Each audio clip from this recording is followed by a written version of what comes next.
राधा कृष्ण पदां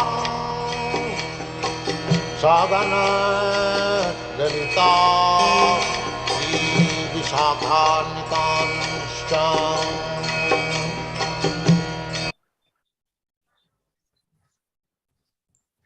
Hare Krishna devotees, Dandot pranams to all. We welcome all of you for the today's morning program Nityam Bhagavata Sevaya, and today we are very fortunate to have His Grace Sankarshan Priya Prabhu, and Prabhu will enlighten us on Srimad Bhagavatam, 4th canto, chapter 24, verse 40. Over to you, Prabhuji. Hare Krishna. Hare Krishna, Prabhuji. Thank you. I'll start with Jai Radha Madhava. Jai Radha Madhava, Jaya Kunja Bihari, Jaya Gopi Jana Vallabha, Jaya Girivaradhari, Jaya Gopi Jana Vallabha, Jaya Girivaradhari, Jaya Yashodanandana, Jaya Janarandana, Yashodanandana, Jaya Brajjanarandana, Yamuna Tiravanachari, Jaya Kunja Bihari, Jaya Yamuna Tiravanachari, Jaya Kunja Bihari, Jaya Radha Madhava, Jaya Kunja Bihari. Hare Krishna, Hare Krishna, Krishna Krishna, Hare Hare, Hare Rama, Hare Rama, Rama Rama, Hare Hare, Hare Krishna, Hare Krishna, Krishna Krishna, Hare Hare, Hare Rama, Hare Rama, Rama Hare Hare, Hare Krishna, Hare Krishna, Krishna Krishna, Hare Hare, Hare Rama, Hare Rama, Rama Hare Hare.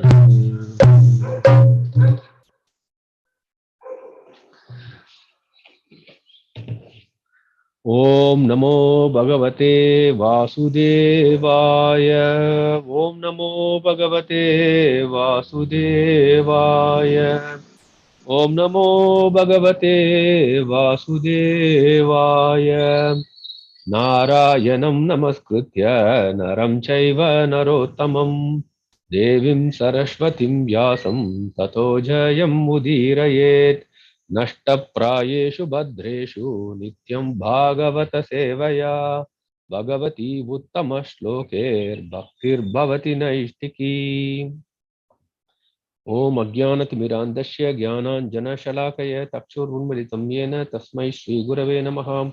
Shri Chaitanya Manovishtam Tapitam Yena Bhutale Swayam Rupa Kadamayam Dadati Swapadantikam Vandeham Shri Gurum Shri Yutapada Kamalam Shri Gurum Vaishnavamscha Shri Rupam Sagra Jatam Sahagana Raghunathanvitam Tam Sajivam Sadvaitam Savadutam Parijana Sahitam Krishna Chaitanya Devam Shri Radha Krishna Padam Sahagana Lalitam Shri Vishakhanvitamscha. He Krishna Karuna Sindhu Dina Bandhu Jagatpate Gopesa Gopika Kanta Radha Kanta Namostute Tapta Kanchana Gaurangi Radhe Vrindavaneshwari Vrishabhanu Sute Devi Pranamami Haripriye Vancha Kalpatarubhyasya Kripa Sindhobhyayeva cha Patita Nama Pavanebhyo Vaishnavebhyo Namo Namaha. Namo Om Vishnu Padaya Krishna Prashtaya Bhutale Srimate Bhakti Vedanta Swamin Nitinamine Namaste Saraswate Deve Gauravani Pracharine Nirvishesha Shunyavadi Paschate Deshatarine Jaya Sri Krishna Chaitanya Prabhu Nityananda Sri Advaita Gadadhara Srivasadi Gaura Bhakta Vrinda Hare Krishna Krishna Krishna Hare Hare Hare Rama Rama Rama Hare Hare Hare Krishna Krishna Krishna Hare Hare Hare Rama Rama Rama Hare Hare Hare Krishna Krishna Krishna Hare Hare Hare Rama Rama Rama Hare Hare. Hare Krishna devotees, Dandavat Pranam. Welcome to Nityam Bhagavata Sevaya. I am very grateful and thankful to the SEC Temple Management for allowing us to run this Nityam Bhagavata Sevaya and for giving this opportunity to speak on this exalted subject matter. At the outset, I would like to request the blessings and prayers of all the devotees who are assembled here so that I speak on the line of Sampradaya. I do not deviate from the Sampradaya.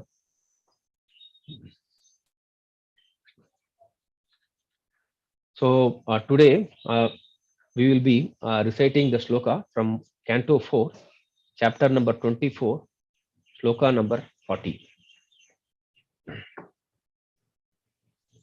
Arthalingaya nabase namo antarbhahiratmane nama punyaya lokaya amushmai bhuri varchase. Word by word translation. Artha meaning, lingaya revealing, nabase unto the sky, namaha offering obeisances, antaha within, bahihi and without, atmane unto the self, namaha offering obeisances, punyaya pious activities, lokaya for creation, amusmai beyond death, bhuri varchase the supreme effulgence. Translation and purport by His Divine Grace, A.C. Bhaktivedanta Swami Srila Prabhupada ki Jai. My dear Lord, by expanding your transcendental vibrations, you reveal the actual meaning of everything. You are the all-pervading sky within and without. And you are the ultimate goal of pious activities executed both within this material world and beyond it. I therefore offer my respectful obeisances again and again unto you. Purport. Purport is little long. I will read it. Complete purport.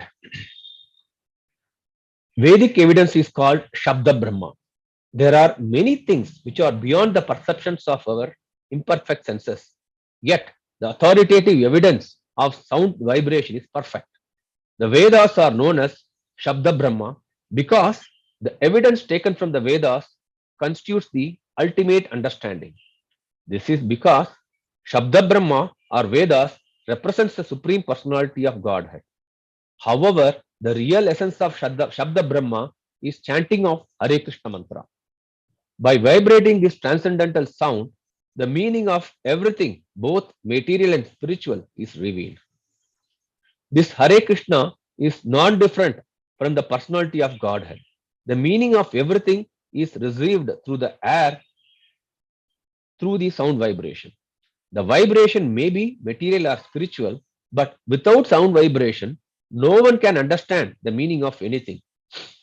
The Vedas, it is said, Antarbhahischa tatsatvam vyapya narayana stitaha. Narayana is all pervading and he exists both within and without. This is also confirmed in Bhagavad-Gita 13.34. Yata prakashyati yekaha krishnam lokam imam ravihi kshetram kshetri tata krishnam prakashayati bharata. O son of Bharata, as the sun alone illuminates all this universe, so do the living entity and the super soul illuminate the entire body by consciousness. In other words, the consciousness of both soul and the super soul is all pervading. The limited consciousness of the living entity is pervading the entire material body, and the supreme consciousness of the Lord is pervading the entire universe. Because the soul is present within the body, the consciousness pervades the entire body. Similarly, because the super soul or Krishna is present within this universe, everything is working in order. Maya dakshena prakritihi suyate sacharacharam. This material universe is working under my direction, O son of Kunti, and it is producing all moving and unmoving beings. Bhagavad-Gita 9.10. Lord Shiva is therefore praying to the personality of Godhead to be kind to us so that Simply by chanting the Hare Krishna mantra, we can understand everything in both material and spiritual worlds. The word amusmai is significant in this regard because it indicates the best target one can aim for after attaining the higher planetary systems. Those who are engaged in fruitive activities, karmis, attain the highest planetary system as a result of their past activities. The jnanis who seek unification or monistic merging with the effulgence of Supreme Lord also attain their desired end. But in the ultimate issue, the devotees who desire to personally associate with the Lord are promoted to the Vaikuntha Loka or Goloka Vrindavana. The Lord is described in Bhagavad-Gita 10.12 as Pavitram Paramam, the supreme pure. This is also confirmed in this verse. Sukadeva Goswami has stated that the cowherd boys who played with Lord Krishna were not ordinary living entities. Only after accumulating many pious activities in various births does one get the opportunity to personally associate with the Supreme Personality of Godhead. Since only the pure can reach him, he is the supreme pure. Hare Krishna devotees, thank you once again. This is the subject matter that we will be discussing today. It's very exalted topic. I do not have any qualification, but in the spirit of serving the devotees and for my own purification, I would like to share what I heard and what I read. So I do not have any realization on this various subject matter presented here. So since last 1 week, we have been discussing about the Rudra Gita. Lord Shiva actually appears before the Prachetas on his own voluntarily, and he gives advice to them. So this shows the compassion and magnanimity of Lord Shiva. The Vaishnavas are compassion and magnanimous towards all the living entities. So Lord Shiva being the topmost Vaishnava, Vaishnavanam Yatha Shambho, he exhibits and shows the qualities of compassion and magnanimity. So he appeared before Prachetas and he blessed them and he started glorifying Lord Krishna throughout his prayer. So in this prayer, he prays for the well-being of all the living entities. So in the purport, we will be seeing that again, how he is actually praying for all other living entities.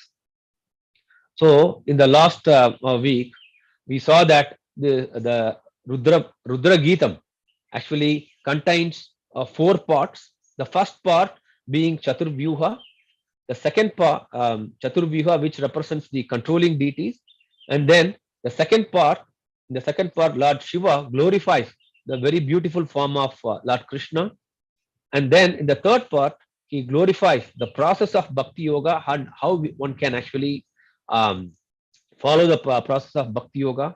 And then in the fourth part, Lord describes the relationship between Lord Shiva describes the relationship between Lord Krishna and the cosmic manifestation. So during the last week, His Grace Sri Balaji Prabhu very beautifully described this specific aspect. And then in the Chaturvyuha form, we saw that how the 4 expansions of Lord, like Lord Vasudeva, who is actually the controlling deity of the Chitta or consciousness, and then from Lord Vasudeva comes Lord Sankarshana, who is the presiding deity of false ego or ahankara, and then from him comes Lord Pradyumna, who is the presiding deity of presiding deity of intelligence or buddhi, and from him Lord Aniruddha comes, who is the presiding deity of mind or mana. So we saw all these aspects, and also we saw the various attributes of Lord Krishna, like Shantaha, how he is peaceful, how he is actually compassionate to all the living entities. So this is the sloka. This is the context that we have seen in the last 1 week. So this week we will be focusing on this specific sloka 40. So here I summarized three key themes. One is the first one is the Lord is within and without. That is one theme. And then the all pervasiveness feature of the Lord, Sarva Vyapi. That is one attribute of the Lord. And then the third one, the most important, is Shabda Brahman. So I want to discuss about these three attributes of the Lord in today's session. So the first one is the Lord is within and without.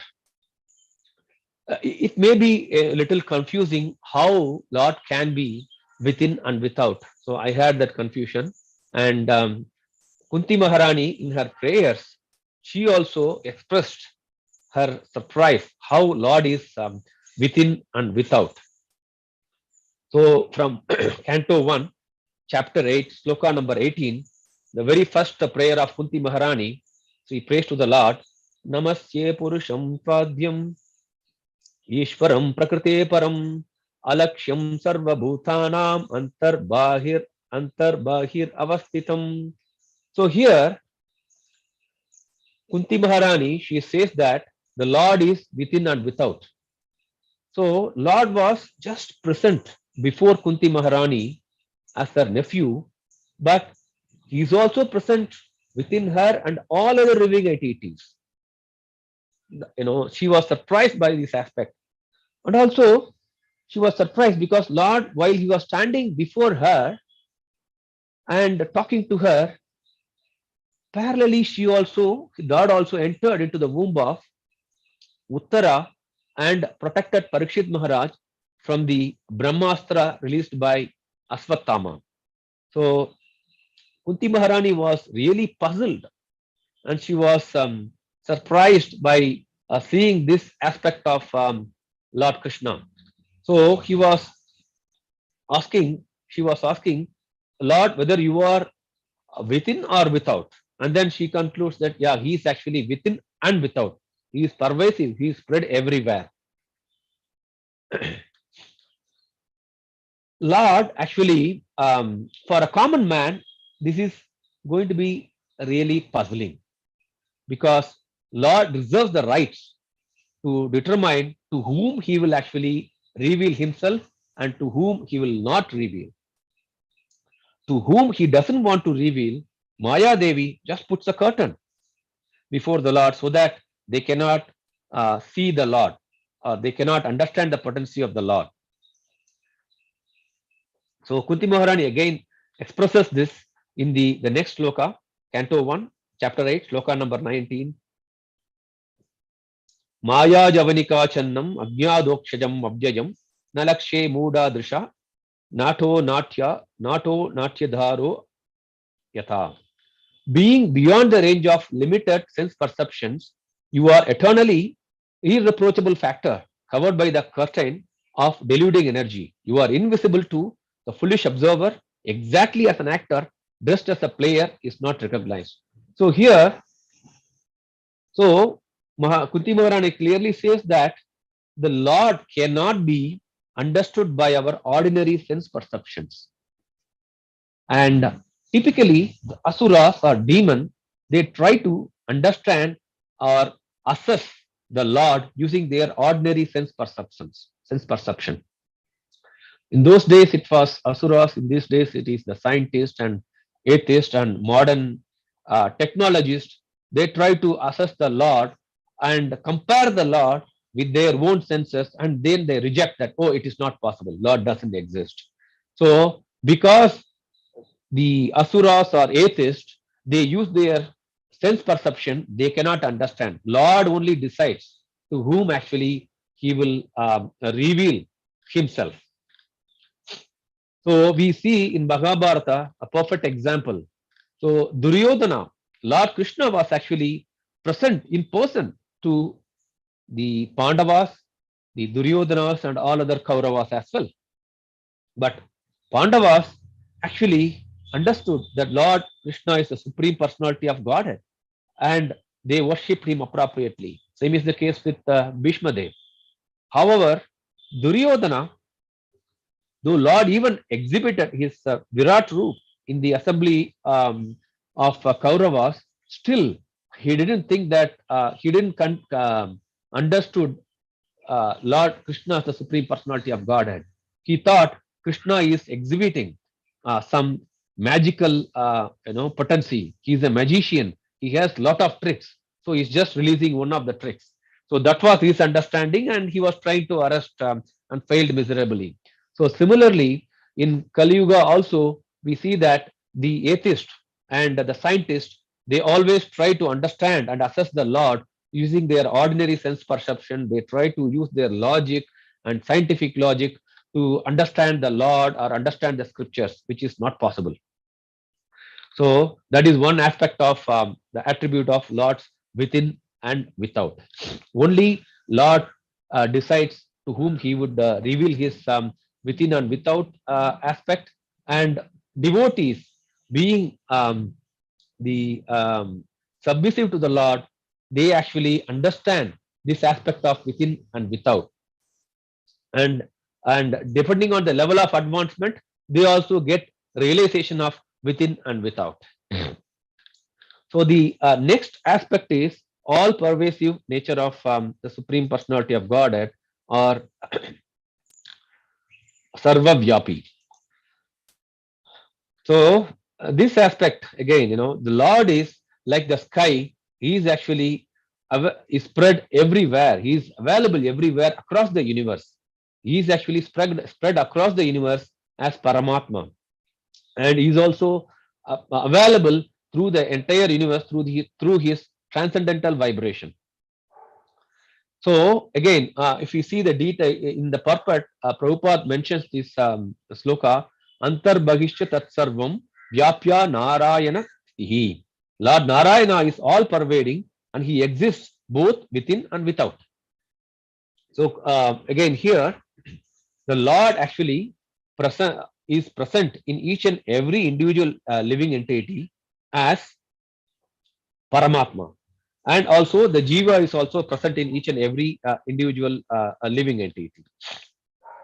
So the difference here is the Jiva being present in the individual body, they have the limited consciousness of their own body. However, the Lord, being Paramatma and being present in all the living entities and across the universe, he is completely aware of the entire universe, and because of his presence across the universe as Paramatma, this entire universe is functioning. So that's the big difference between the Jiva and Paramatma. Jiva, they will know only about their body, that too to their limited extent. Whereas the Lord, as Paramatma, through his Kshiro Dakshai form, he is actually present across the entire universe, including all the objects, all the living entities. He is actually present. So thus the entire universe is actually functional. So because he is actually present across the entire universe, the consciousness is present across the entire universe, and he is aware of what is happening across the universe.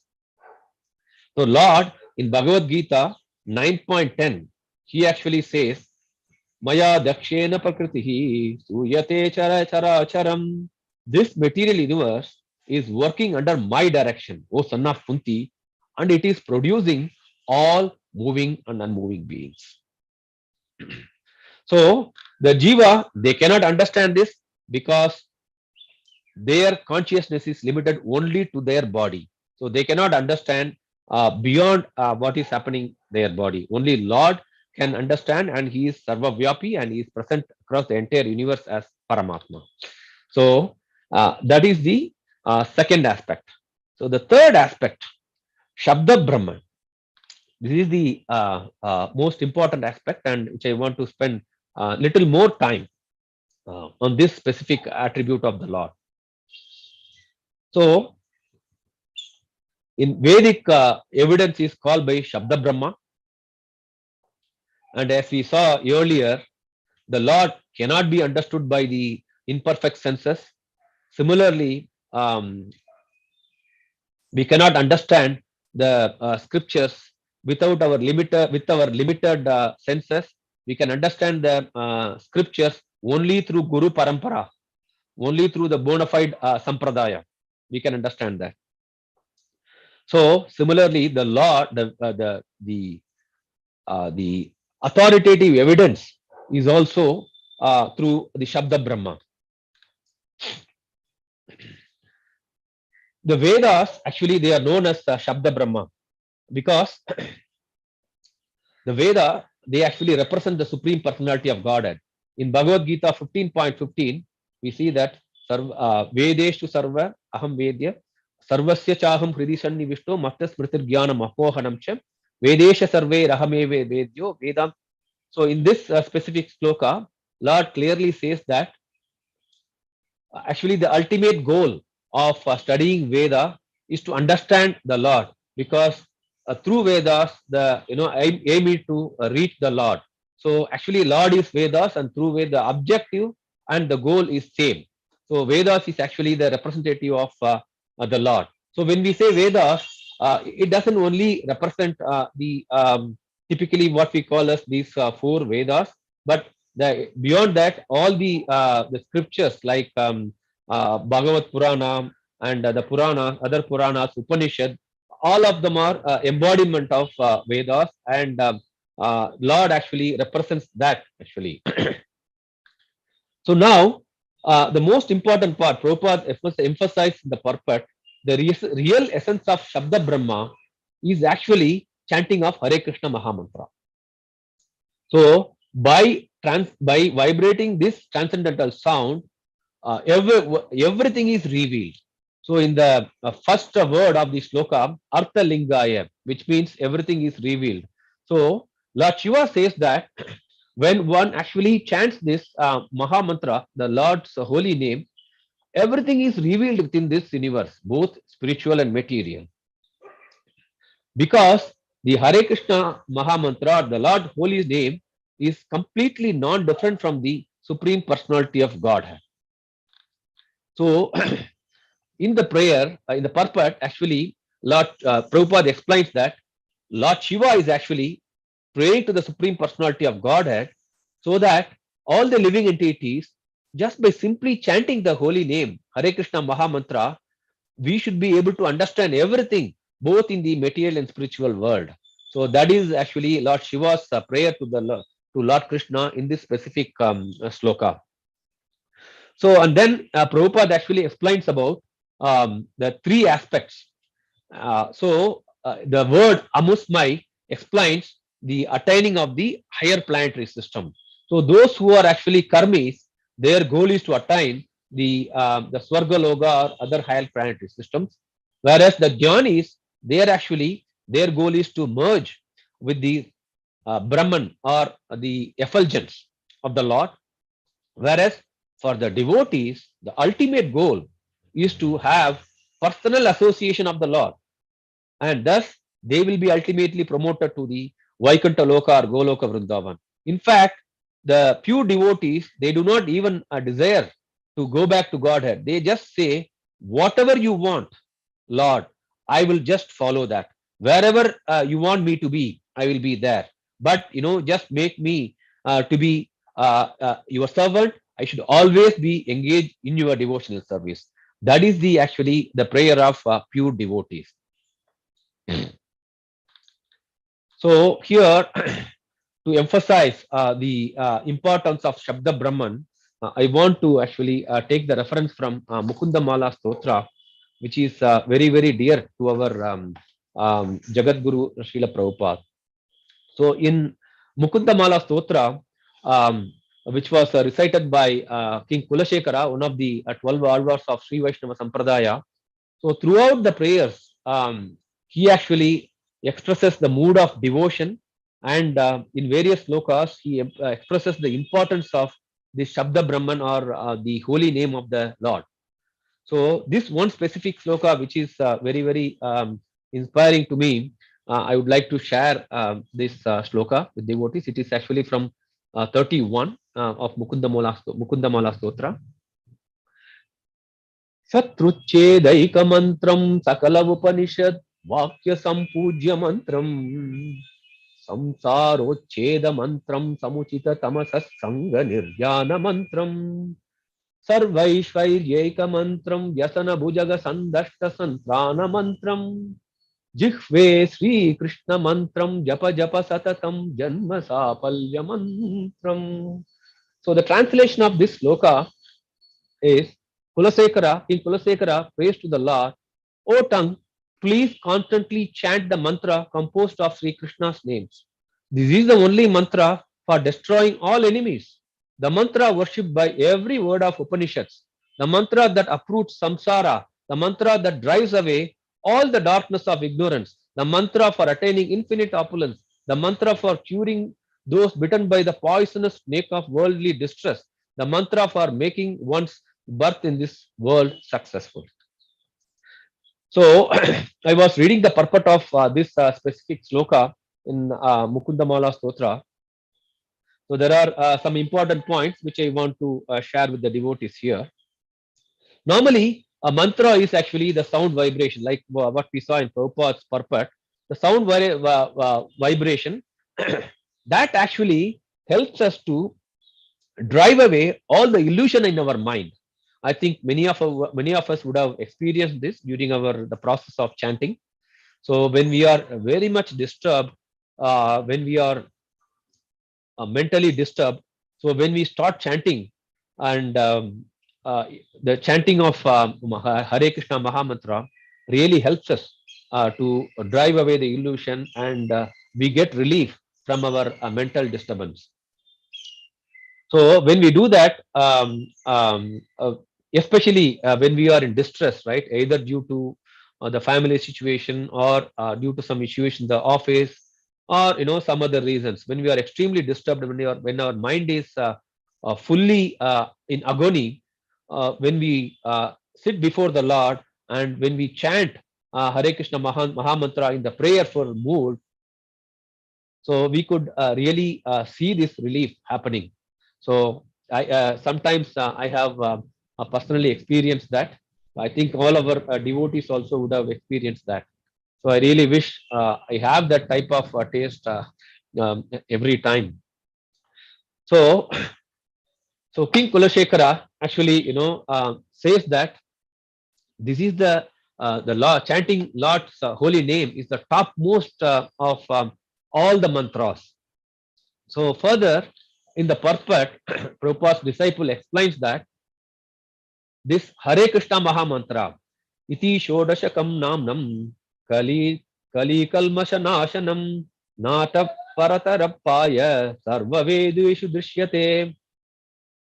These 16 names, Hare Krishna, Krishna Krishna, Hare Hare, Hare Rama, Rama Rama, Hare Hare, composed of the 32 syllables, are the only means in this Kali Yuga for counteracting the ill effects of the Kali Yuga. So we also see Hare Nama, Hare Nama Iva Kevalam, Kalau Nastyeva Gatiranyata. So it is emphasized 3 times. So when normally we say once, also it is important, but in the Shastras, when something is told 3 times, that shows that its importance, and that becomes pramana. So that's how the importance of chanting Hare Krishna Mahamantra is emphasized. And also it is mentioned in the purport that we cannot find any other substitute across the scriptures apart from other than chanting the Hare Krishna Mahamantra. So the Kali Santarna Upanishad emphasize the importance of chanting of Hare Krishna Mahamantra in this Kali Yuga. Now moving on, there are actually 6 benefits that are described by King Kulashekara by chanting the holy name of the Lord. The first one is Shatruchedeka Mantram. So when one chants the holy name of Krishna, it destroys all the enemies. So who are all our enemies? Actually, the enemies are within us. So the enemies like lust, anger, greed, illusion, madness, and envy, all of them will be destroyed when actually continuously chanting this holy name. We know from Srimad Bhagavatam how Ajamila during his last moment, unknowingly when he called his son Narayana, he was actually freed from all the sins and he protected himself from the agents of death, and he was given a second chance to follow the process of bhakti and attain perfection. So that's how this Hare Krishna Maha Mantra can actually help us to destroy the enemies within us. And then the next one is very beautiful. Sakala Upanishad Vakya Sampujya Mantram. All the Upanishads, they actually worship this mantra. So in the purport, it is described that mostly all the Upanishads, they actually indirectly describe the personal form of the Lord, but when one actually scrutinizingly studies this Upanishad, they would realize that all the Upanishad finally points out to Lord Krishna and his personal form. So Srila Rupa Goswami actually beautifully explained this inner meaning of Upanishad in his Namashtaka. O Harinama, the tips of the toes of your lotus feet are constantly being worshipped by the glowing radiance emanating from the string of gems known as the Upanishads, the crown jewels of all the Vedas. You are eternally adored by the liberated souls such as Narada and Shukadeva. O Harinama, I take the complete shelter of you. That's how the Upanishads, all the Upanishads, worship and glorify the Harinam, the holy name of the Lord, Lord Krishna. And then the next aspect, next benefit. Samsaro Cheda Mantram Samuchita Tamasa Sanga Nirjana Mantram. So whoever is reciting this Hare Krishna Maha Mantra, they will be delivered from the blazing fire of this material birth and death. Chaitanya Mahaprabhu in his Sikshashtakam, he states that Bhavamaha Davagni Nirvapanam. So like how the blazing fire destroys the trees, similarly all the sins, and we will be completely, it actually extinguishes the blazing fire of our birth and death. So when we chant this Hare Krishna Maha Mantra regularly, the ignorance, the darkness of ignorance will be driven away from us. Also, Mahaprabhu says in the same Sikshashtakam verse, Vidyavadu Jivanam. So when one actually chants this Hare Krishna Maha Mantra attentively, then when he takes that as the life and soul, he attains the transcendental knowledge. So that's how we will be actually delivered from the samsara sagara. And then the next benefit, Sarvaishvarya Eka Mantram. Sarva Aishwarya Eka Mantram. So one will get all the opulence. For devotees, what is the opulence? The real opulence for a devotee is actually the love of Godhead. The love of Godhead is more valuable, the most valuable in this universe. So we know the story of one Brahmana who was actually going to Lord Shiva and praying for the opulence. Then Lord Shiva asked him to go to Sanatana Goswami, and Sanatana Goswami asked him to pick up the Chintamani, which was in the dustbin. So he takes Chintamani, and then he was very happy. And with Chintamani, whatever he touches, it becomes gold. And then later he started thinking, if it is the most valuable thing, why he kept it in the dustbin? Then again he goes back to Sanatana Goswami, and then Sanatana Goswami says, okay, you throw that away, the Chintamani, then I will give you the most valuable. Then he throws that Chintamani into Ganges, and then Sanatana Goswami gives the Harinam. So for the devotees, the most opulent thing what we are looking for is love of Godhead, and we can attain love of Godhead when we actually chant Hare Krishna Maha Mantra. So that's the next benefit. And then the next one is Vyasana Bhujaga Sandashta Santrana Mantram. So it is actually a type of medicine that actually relieves all of us who are bitten by the snake of material distress. So Prabhupada says, the famous quote of Prabhupada is, chant Hare Krishna and be happy. So when one is chanting the Hare Krishna Maha Mantra regularly, they will be actually relieved from the snake of bite of snake of this material distress. I also want to share the next sloka from Mukundamala Stotra, which is sloka number 32. व्यामोह प्रसमौषधम मुनिमनो वृत्ति प्रवृत्त्यौषधम दैतेन्द्रियार्तिकरौषधम त्रिभुवन संजीविनैकौषधम भक्त्यायन्तहृदौषधम भवभय तद्वं प्रणैकौषधम श्रेय प्राप्तिकरौषधम त्रिभुवन संजीविनैकौषधम. So the translation is, O mind, please drink the transcendental medicine of Sri Krishna's glories. This is a perfect medicine for curing the disease of bewilderment, for inspiring sages to engage their minds in meditation, and for tormenting the mighty Daitya demons. It alone is the medicine for restoring the worlds, three worlds of life, and bestowing the unlimited blessings of Supreme Lord's devotees. Indeed, it is the only medicine that can destroy one's fear of material existence and can lead one to the attainment of supreme good.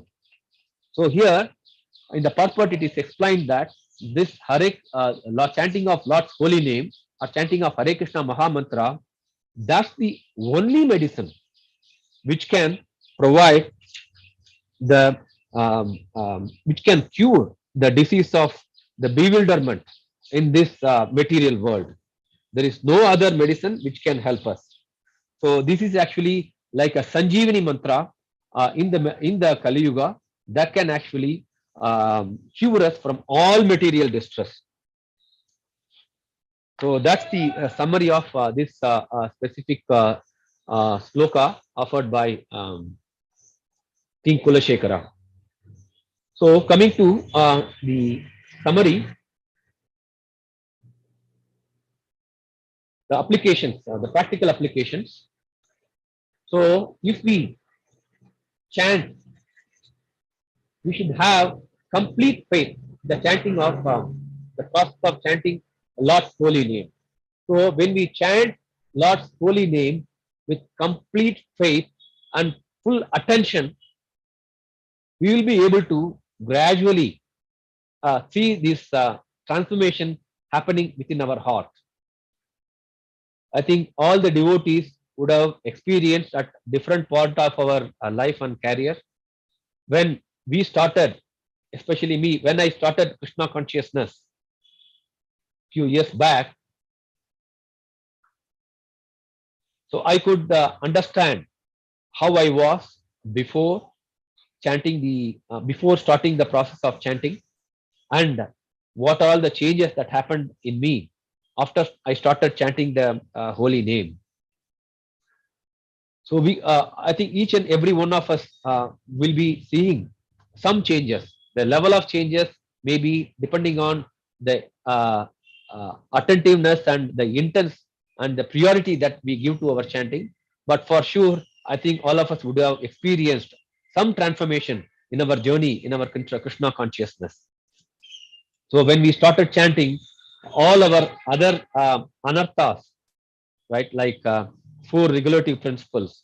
So we did not have to take special effort to follow the 4 regulative principles, because when we started following the process of chanting the Hare Krishna Maha Mantra, the association of devotees, one by one, gradually we would have seen that all these habits, like in my case, drinking of coffee or tea, eating outside, eating onion and garlic.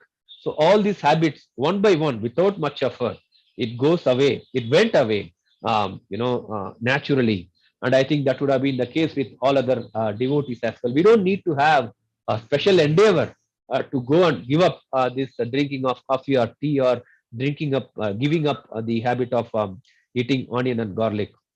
So my Siksha Guru So when I took up the process of chanting, so I was asking him how it is possible to give up this drinking of coffee and tea, because I was living in Tokyo at that time. The temperature during the winter used to be sub-zero. And I told him, this is actually the boost, the drink that gives me the energy in the morning when we have to get up very early. And, I was living as a bachelor. So we have to cook and then, go to the office. So he said, don't worry, you just start chanting. The chanting itself will take care of everything else. You don't need to endeavor anything special to give up this. So that's what he told me, but I couldn't really understand. But I kept faith in his words, and when I started chanting, it was question of a few months, and then all of them went away automatically. So we need to take the complete shelter of Shabda Brahma, the holy name. I do not have any realization on this, but what I heard from the senior devotees is that the more we take shelter, so when we say taking shelter, it was just contemplating what exactly it means. Taking shelter means, so when we have a difficulty, what we do? Are we trying to, of course, we have to put our endeavor, but we are relying only on our endeavor, or we are running towards the Lord and sitting before Him, seeking His, praying Him, and seeking His guidance, seeking His blessings, and are we chanting? So that is actually understood taking shelter.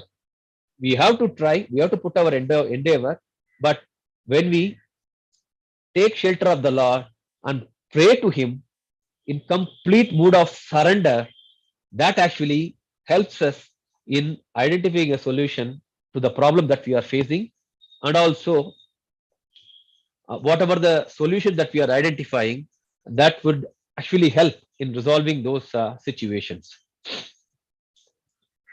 And chanting in the attentive way, and also in the praying mood. This is something very, very difficult, and I have been constantly failing. But again, based on what I heard from the senior devotees, this is something we should keep trying again and again and again. So, like in the initial days, how when we started chanting, all our the gross anarthas, right? The habit of drinking coffee or eating onion garlic or eating outside has vanished. Similarly, the more we chant attentively and the more we chant in the mood of the prayer, in the humble mood, it's going to help us in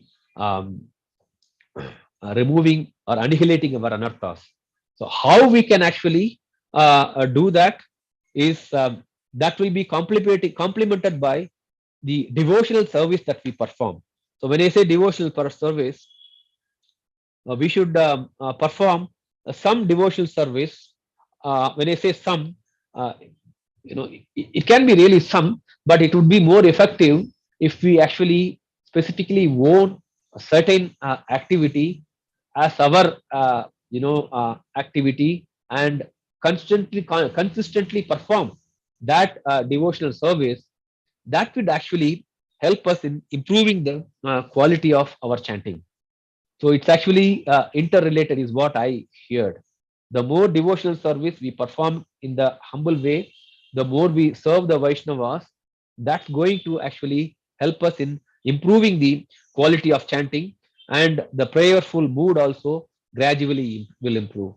So that's what I actually understand the practical application of the chanting. Prabhuji, I think this slide is incorrect, Prabhuji. I didn't put the summary, so I think I didn't update that. So that's the practical application I have actually really wanted to share with the devotees. Some of them I have experience, like the gross aspect. I have some experience, but the subtle aspects of giving up the anartha, I am not successful. I am failing again and again, and I would like to pray request all the devotees to bless me and pray me so that I constantly endeavor to be attentive in my chanting and be in the mood of prayers when I am chanting. With that, I would like to end the class here. The summary is that in this sloka, we saw the three themes. One is the attribute of Lord's within and without. And then the next one is the all pervasive nature of the Lord. And we saw from Kunti Maharani's prayer how she was actually surprised and puzzled by seeing the within and without and all pervasive nature of the Lord. And also we saw that Lord actually determines to whom he wants to reveal. Certainly to non-devotees and atheists, Lord will not reveal himself. The Maya Devi, she puts a curtain before the Lord so that they cannot understand the real aspect of the Lord. But for devotees, Lord actually reveals himself, and devotees also appreciates the all pervasive nature and within and without nature of the Lord. And then we saw the Shabda Brahma attribute of the Lord, which is the most important one. Sound is the most important uh, aspect. One of the sound is the most important aspect, and through the transcendental vibration of sound, we can actually, through the chanting of holy name, we can actually understand the Lord. And we also saw some slokas from Mukunda Mala Stotra. So that's the summary of what we discussed in today's class. So I may have made some mistakes. I request the devotees to correct my mistakes so that I can understand my mistakes. Thank you, devotees. Hare Krishna. Thanks a lot, Prabhuji, for the wonderful class, and it was very nectarian. And as usual, you always give the practical applications at the end of the class, and which are very useful, basically. And with that, devotees lines are already unmuted, so they can unmute and ask any questions. Gaurchandra Gopinath Prabhu mentioned that thanks for the wonderful class and emphasis on chanting. Hare Krishna, Sankarshan Prabhu. Thank you for wonderful nectar today morning. Can I ask a question, Prabhu? Your voice is not coming. You are unmuted, Prabhu. Sir, please unmute, Prabhuji. Yes, Prabhuji. So I know I will try to some answer. vibration of holy name is really impactful, but sometimes what I speak, kind of my own due to various contaminations, that hurts others. So how do I control my speech, which is disturbing others?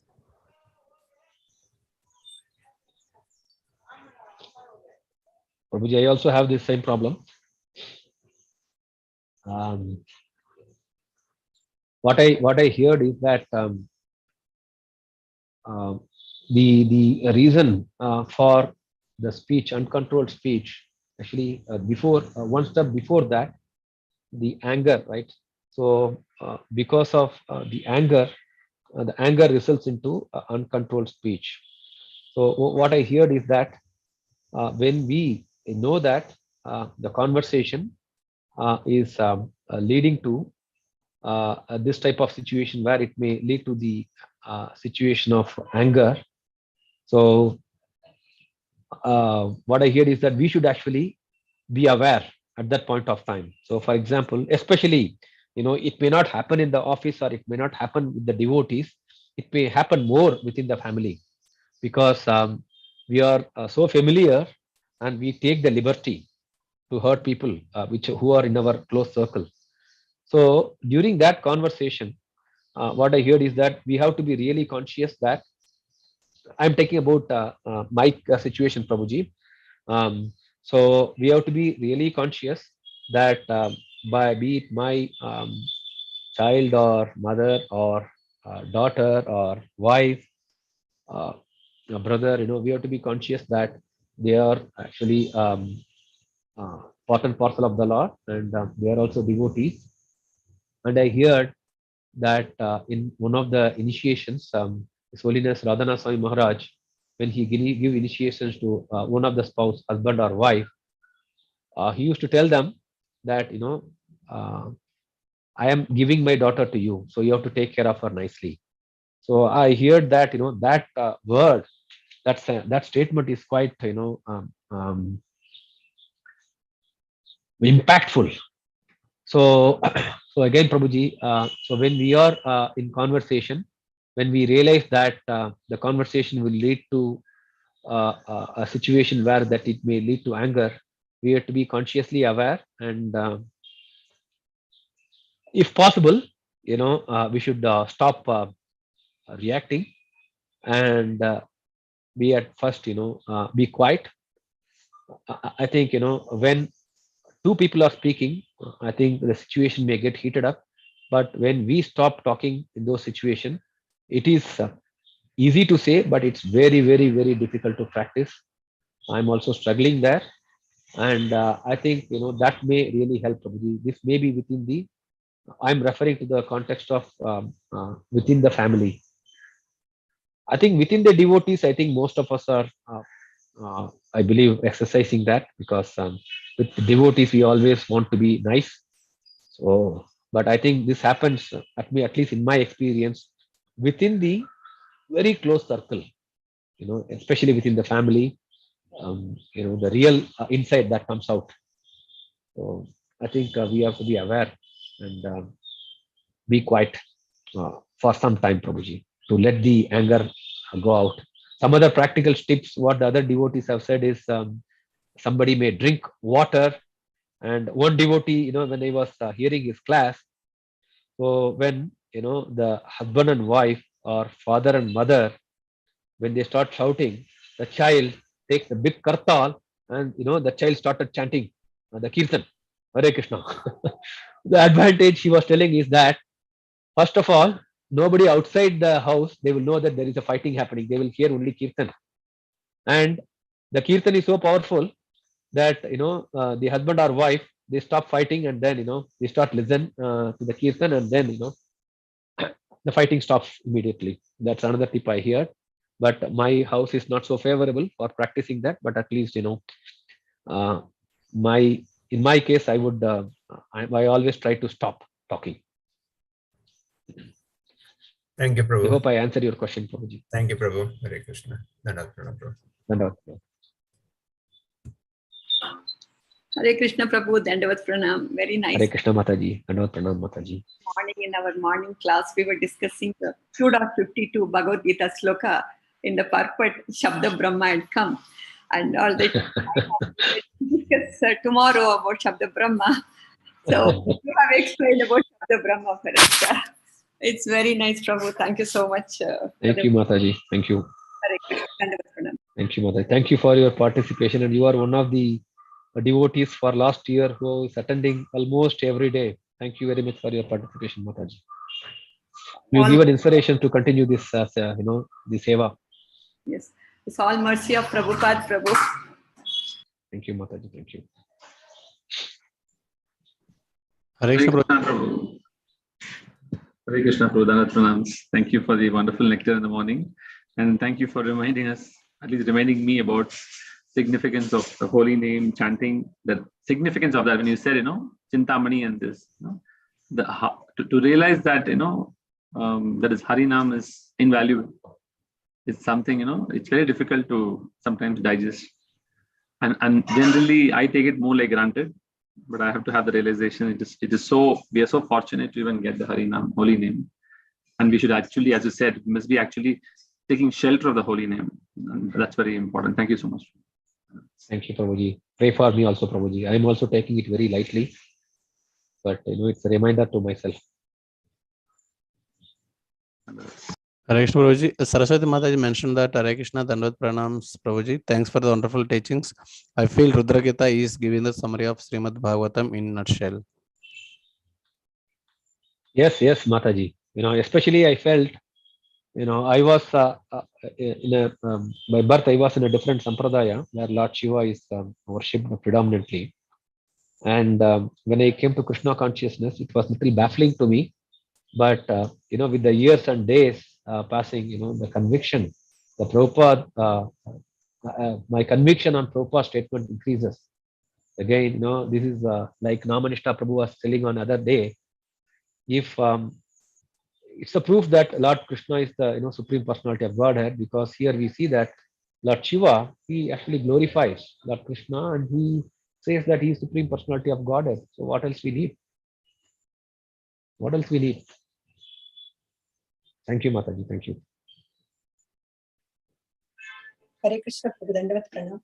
Thank you for giving such a nice insight into how to chant and how to have more concentration and faith in the holy name, Prabhu. Thank you very much.